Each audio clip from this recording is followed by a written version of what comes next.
Okay guys, walk tayo ng baby natin. Pala sa last vlog namin, no, pag-usapan pala natin yung bakit kami sobrang tagal na hindi nakakapag-upload sa YouTube channel namin nung nakaraan, no.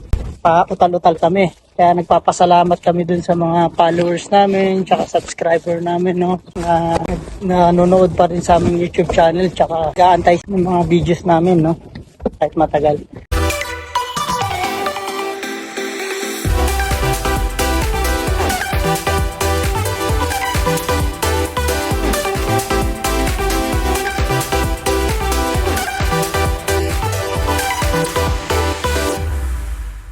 Ito nga pala yung dahilan. Ayan, makita nyo naman, di ba?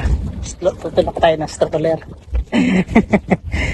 Kasi talagang tinutukan namin to. Kasi siyempre, maselan magbuntis talaga yung asawa ko eh.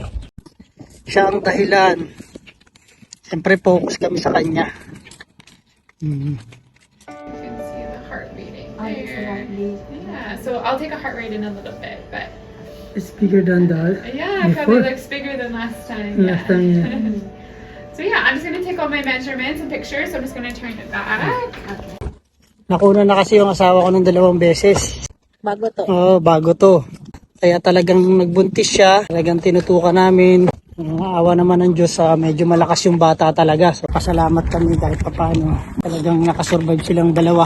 Tagal nila sa ospital. Asawa ko 2 weeks.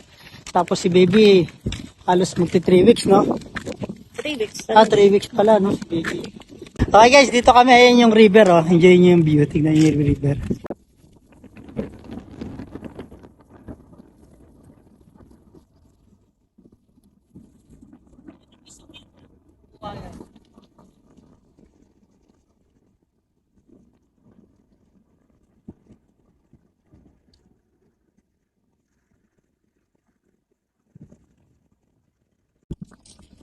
Kaya pala guys, na pagkwento natin yung mga bata kasi excited talaga sila magkaroon ng kapatid. Lagi sila nag-wish na sana buntis yung mama nila. Kasi nga, Gusto nilang magkaroon ng baby. ang wish talaga nila baby girl. Oo, baby girl. Tapos ito na nga, Pasko. nung Pasko, Saka namin sinabi na sabi namin, hindi namin talaga sinasabi sa kanila kasi gusto talaga namin surprise na surprise talaga eh. Oo. Bali, September ko nalaman na pregnant na ako. Tapos, nung Pasko ko lang sinabi sa mga bata na buntis na ako. Sit down, kuya. Ame. Yay! Yeah, I got it. Listen to mama muna ha. And papa, go closer Kevin. Closer. We have surprise to you guys, okay? It's a surprise. It's a good Christmas gift to us, to our family. What is it? Mama will give it to you. Check this one. Jay, check this. Check that one. What is that? What is that, Jay? Is this me and my brother inside of Mama's stomach? No? Wait, what? A baby? What? You have a baby? You blessed another baby? Here, wait, mama's tummy. Hello. Hello. Hello, future baby. Wait. Puggy, shh. I have a new baby. I guess mine must come true. Now I know mine must come true. Happy? Yeah. That's the person I am. Tapos nag-gender reveal ba tayo, no? Oo. Anong month yun? December? December din. December din nag-gender reveal. So, Ayun, tuwang-tuwa naman tuwa sila. nga sila, nag-gender reveal yung mama nila eh. Mayok-sayok pa si Jay. Jay, yeah? We have something to give it to you. What? Check. Is it a gender? Yeah, it's a gender reveal. Who wants to, you need to open it, ha? Dito Me, open I it. want to do it first. I want to do it first. No, you can do it, together. Together, do it together. Hmm. Okay? If it's pink, girl. Pag I know. blue, If it's blue, it's a boy. okay. Wait, I thought we were gonna pop it. We're gonna No, pop something. no. Okay. Ready? Open. Open it, kuya. Oh, what do you like first? What do you like? Girl. Girl. Both of you, one girl? What about you? Because I feel bad for you. You're the only girl in our family. Oh, go na. JJ, look. I want to take turns. Okay. Oh, you make yourself Kuya, surprise. quiet.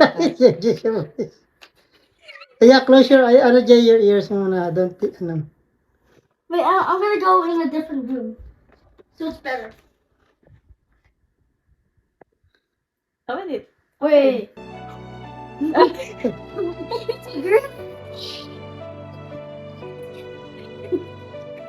What? I didn't even hear any of you guys. Oh, it's JJ's turn. JJ. You. Okay. Now show it to the people. It's a girl. It's a, it's a girl. What is it? It's a girl. Yay! Happy? Yeah. Victory Lord.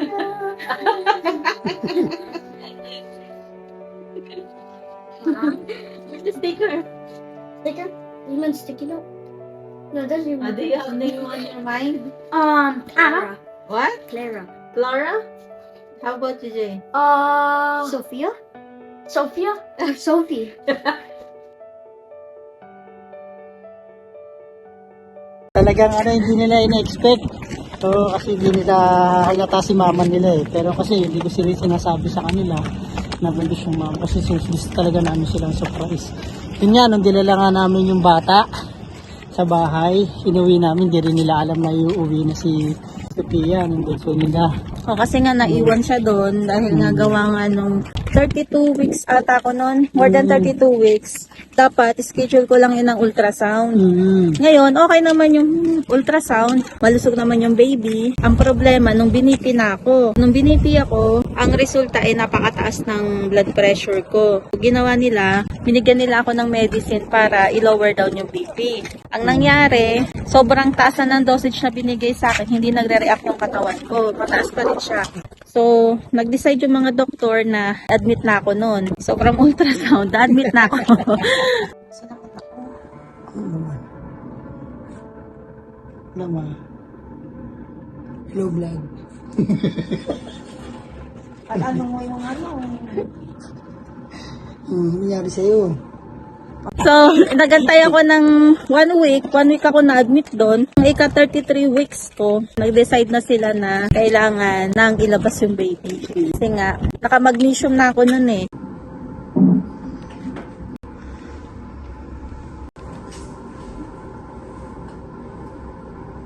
So, pag naka-magnesium, bumababa. Pag tinanggal nila, tumataas. So, sabi nila, ang way lang kasi talaga na maging normal yung blood pressure o yung hypertension is through delivery. So, yun nga, 33 weeks and 4 days na nanganak na ako. Guys, andito na tayo sa exciting moment natin, no? Excited na kinakabahan ako. Hindi naman to first time na nangyari sa akin, no? Pero ganun pa rin kinakabahan ako, no? Sana maging okay lahat.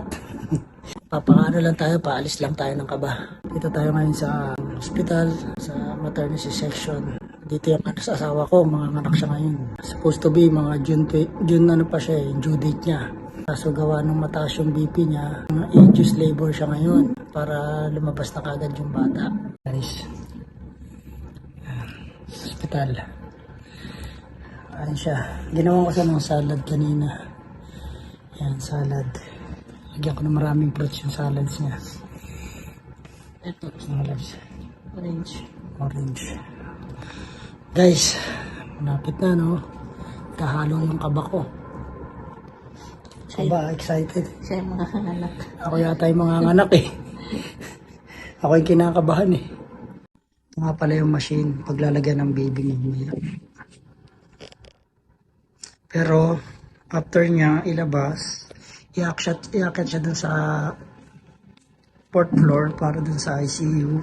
I-incubate pa si baby dun. Kasi nga maaga siya lumabas. Under monitor din siya dun. I-monitor siya for days or depende sa situation ni baby or weeks. Yeah. Yan guys, dito kami sa family room. Naantay namin si mama nila. In-induce na si mama nila. Yay.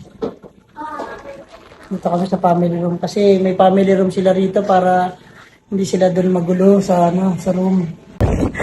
ginawa, ganun, induce pa rin, tapos ni-ruptured yung water ko, lumabas na si baby. Try not to touch it though. This is for me. Congratulations! Thank you.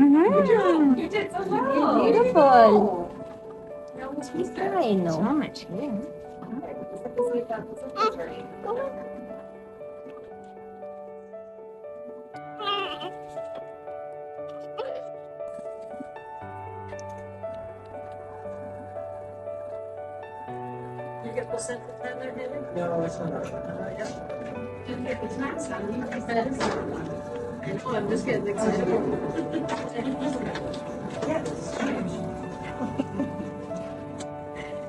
Kaya kailangan maiwan si baby dun sa nursery room.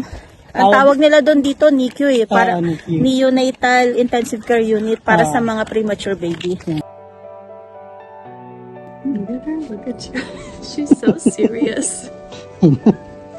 Just scowling away.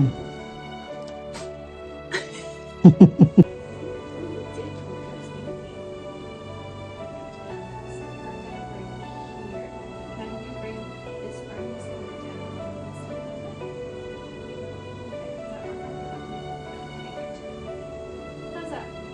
Yeah, okay.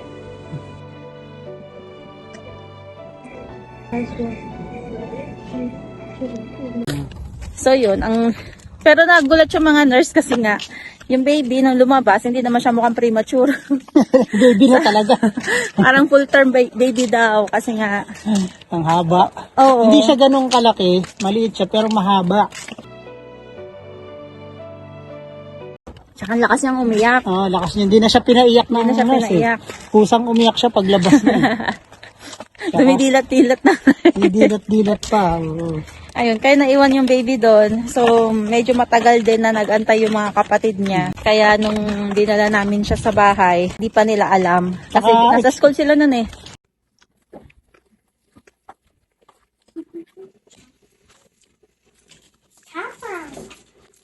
How's school? Good. Is my paper Bible still here?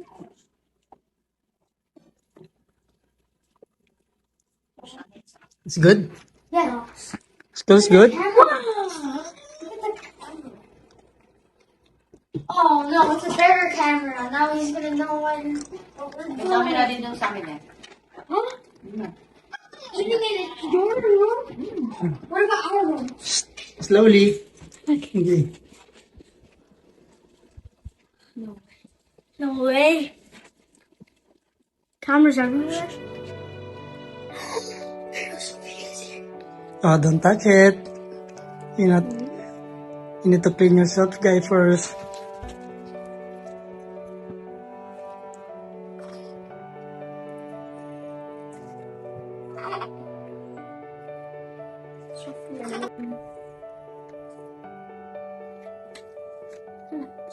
No.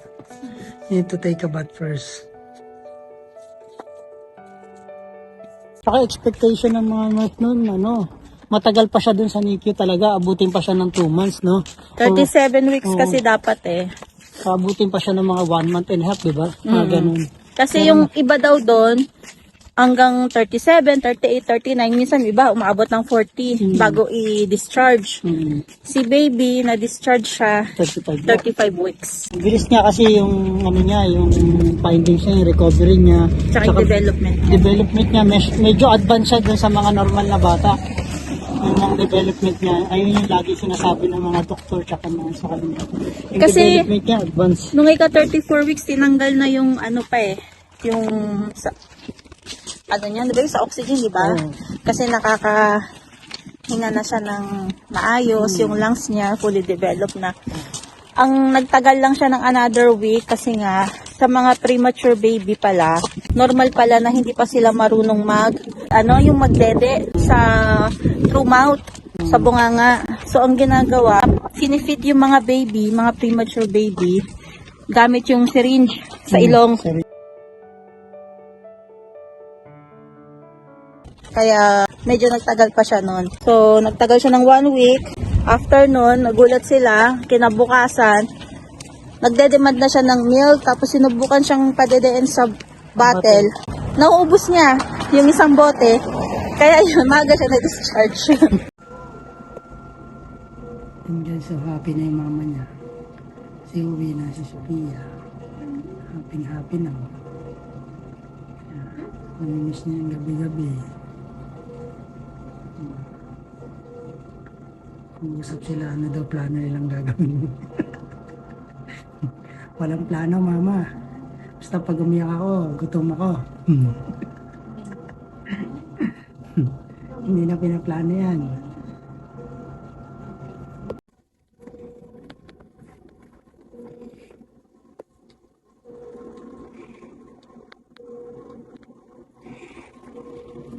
Okay, wait. Wait. Yan. Believe.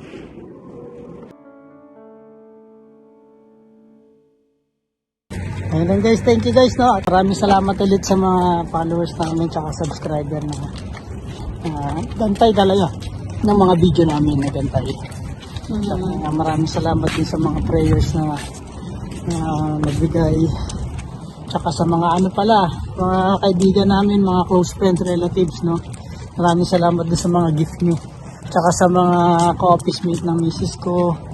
Na excited mag-prepare ng baby shower na hindi Hindi natuloy. natuloy kasi hindi naman nila alam na ganun kaaga pala kung manganganak ka. Pero nung pumunta kami ron, pa rin sila, nagde-demand pa rin sila ng baby shower. Sabi ganun, i-celebrate pa rin daw nila yung baby shower. O pag okay na Ilabas si baby. oo. Ganun. Ilabas lang namin ngayon kasi para at least siya ng fresh air ba. Hindi lang siya nakakulong, lalo ni mama niya nakakulong lang din sa labas. Sa loob ng bahay. At least nakakalabas-labas Kasi tsaka maganda naman kasi yung weather ngayon. maganda yung panahon. Pinipili din namin yung panahon kung pwede siyang ilabas. Guys, thank you. And please don't forget to subscribe our channel. Okay, thank you. Salamat ulit. Bye-bye. Bye-bye.